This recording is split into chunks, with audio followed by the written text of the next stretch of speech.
7 ta' April, San Ġwann Battista della Salle, saċerdot, għex bejn l-1651 u l-1719.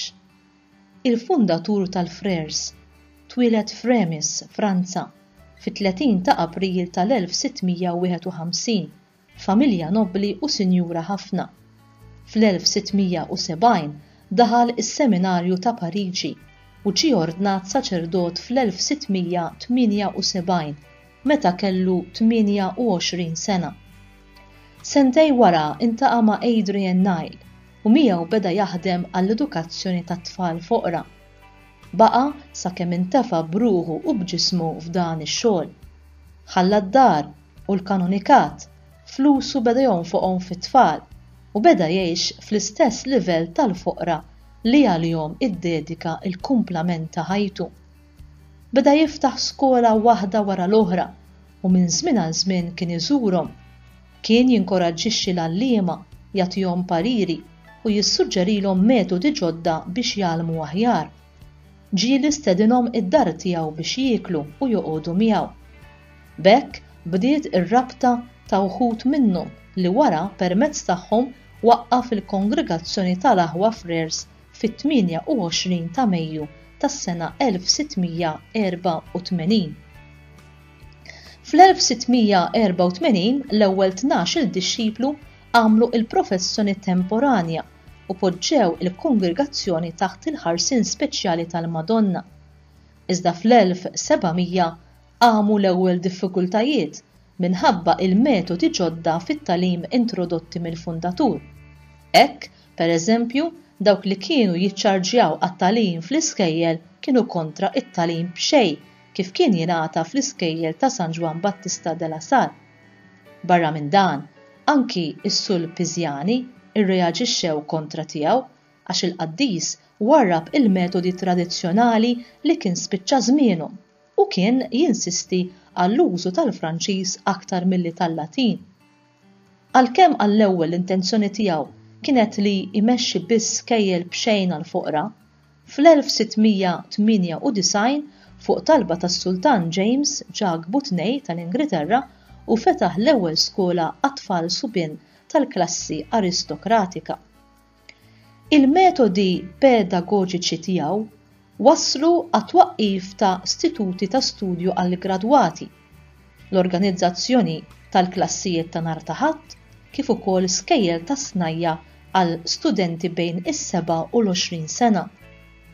San Ġwann Battista della Salle sab ruħu umiljat minn xi dixxipli tiegħu li kienu jikkritikawh għax kien iddedikat iżżejjed għall-istudenti mill-klassijiet tal-baxxi u wkoll ikkritikat mill-aristokrazija li kienu jakkużawh għax kien qed jiddiżunra l-istatus tiegħu tal-klassi nobbli li kien.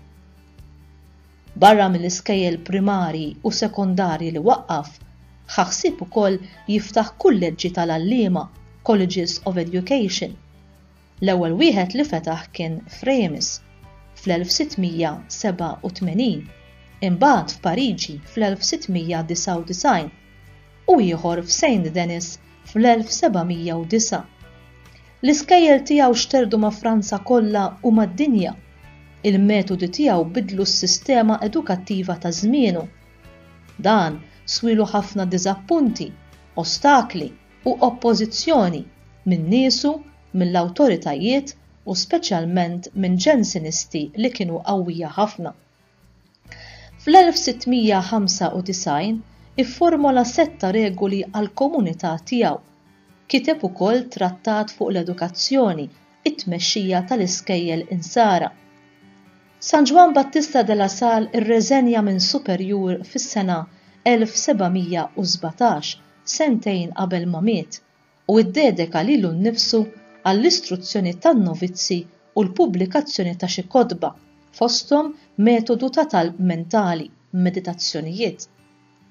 Mifluġ mill-ażma u bil-rewmatiżmu miet nhar il-ġimgħa l-kbira fis-7 ta' April tas-sena 1719 meta kellu 68 sena f'Rouen, Franza. Minkejja l-ħafna provi li għadda minnhom, kliem dan il-Qaddis edukatur fuq is-sodda tal-mewt kienu: jien nadura il-mod kif Alla mexa miegħi fil-ħwejjeġ kollha li jirrigwardaw lili.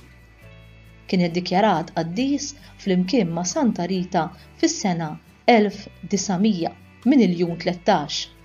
Il-Papa Piju 12 fil-1955 iddikjarah qaddis patrun tal-għalliema.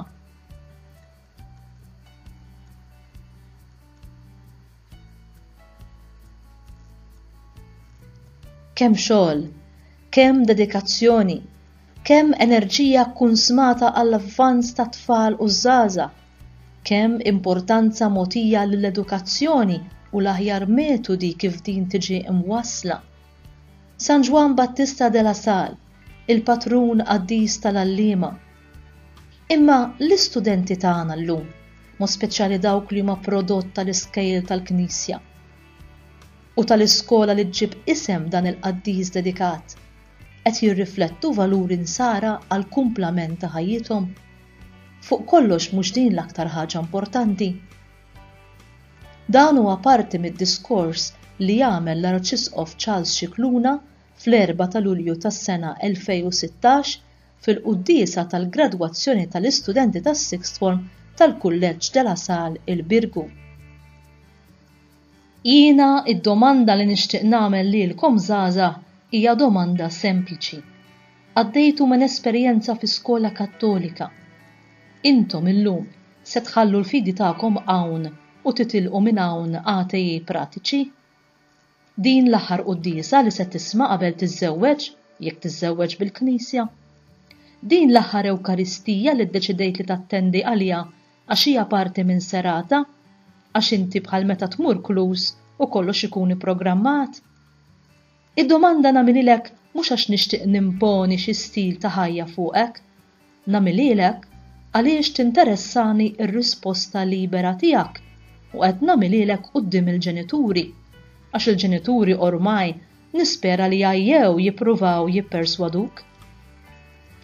Intom adulti biżżejjed biex tieħdu d-deċiżjonijiet tagħkom.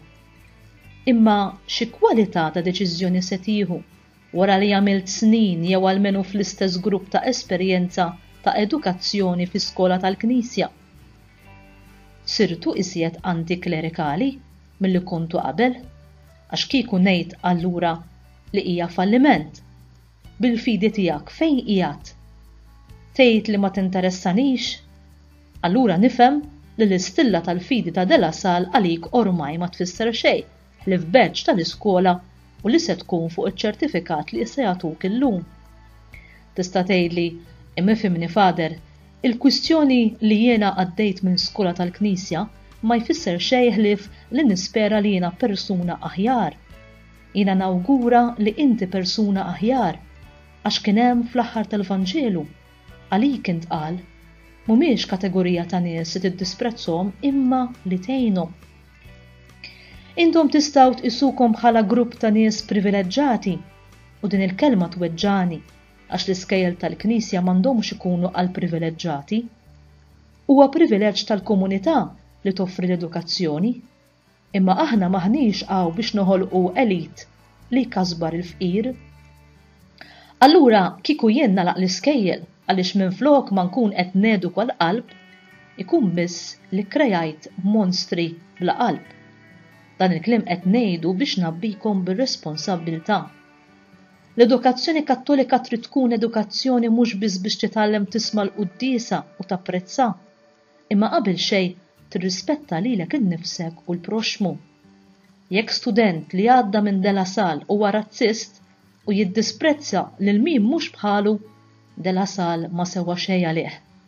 Jekk inti m'intix kapaċi tgħid li l-vokazzjoni tiegħek trid tkun ta' servizz, della Salle kien ħela ta' ħin u flus li taw il-ġenituri tiegħek li sostnew din l-iskola ma kienx investiment tajjeb.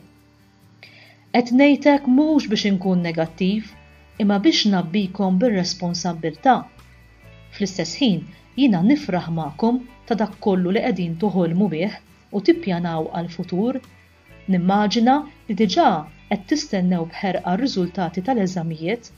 Nawguralkom li tiddevertu ftit u tistrieħu sakemm jaslu r-riżultati u li ma taqgħux f'depression meta tiftħu r-riżultati li tirċievu, nittamaw li kollox imur sew.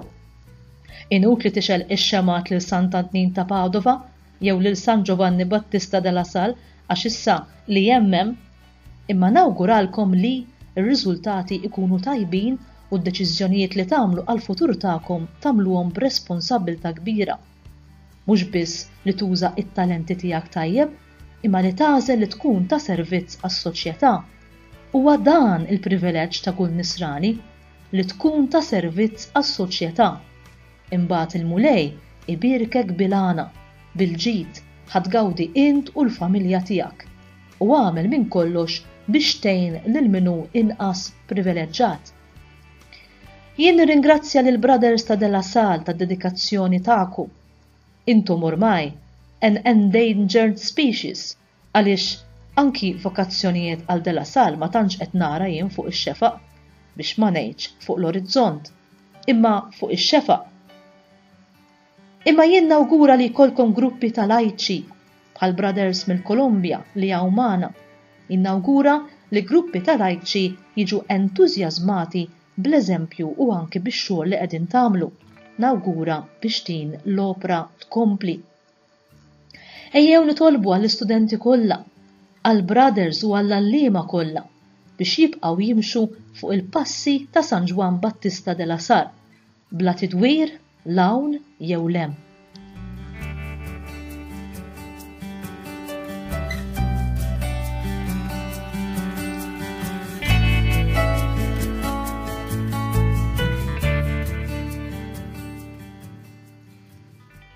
Din li ġejja hija talba ta' San Ġwann Battista della Salle li kien jgħid ta' spiss lill-imqazza Verġni Marija. Owis Qaddisa u Safja Xebba Marija, Om tal-ħniena, Sultana tiegħi, Protettriċi tiegħi, ħajti, l-għaxqa u t-tama tiegħi.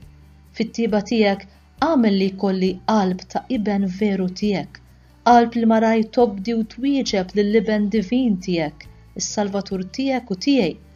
Ikolli fiduċja ta' iben fit-tjubija tiegħek ta' om u fil-kwalitajiet kollha li għandu jkollu kull iben tiegħek. Indinja ruħek ukoll li jkollok l-aktar għal qalbek il-ħidma kbira tas-salvazzjoni tiegħi. U kull min jgħin biex din tinkiseb matul ħajti u fil-waqt ta' mewti. U meta jasal dak il-mument tal-aħħar om fidila u ħanina nitolbok bħerqa li ma tabbandunanix. Ejn jint biex neleb l-dewwa kollha tas-salvazzjoni tiegħi u ħu fidejk Qaddisa lil ruħi biex hekk tikseb ġudizzju tajjeb bil-interċessjoni tiegħek u nkun nista' nidħol fis-saltna tas-sema u hemm nitaxxaq bena li ma jitfissirx li nara u nħobb lill Alla u lilek li żjed imbierka għal dejjem ta' dejjem. Amen.